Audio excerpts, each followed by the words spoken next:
I don't think there's any better quote than Margaret Mead, that is, never believe that a few concerned citizens cannot change the world. Indeed, it's the only thing that ever has.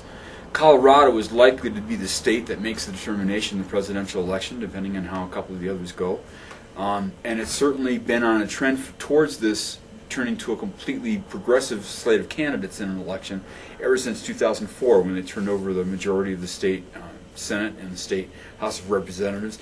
Now there's one last Senate seat that is yet to become a Democrat. And there is no doubt in my mind that in 27 days, yes, we can. There's many reasons why I think Mark Udall is good for working families. I mean, his record in the House speaks for itself. But in particular, his dedication to veterans and veterans issues, I think, is so incredibly important for the state of Colorado because there's such a large veterans population.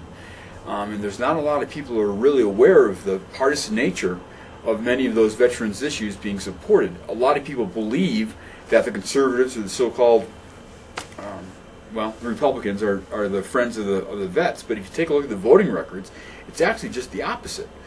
The Republicans have voted consistently, in particular this last election cycle, for decreased funding of veterans health care, where the Democrats have been the ones out there supporting it time and time again.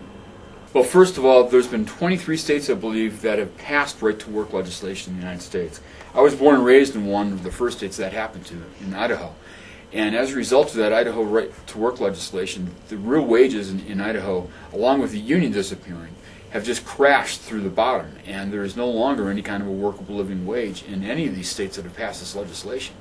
So while an individual's direct working relationship or their direct salary may not be even impacted by this legislation or the resolution, it will in the long term have the result of lowering everyone's standard of living in that state economy.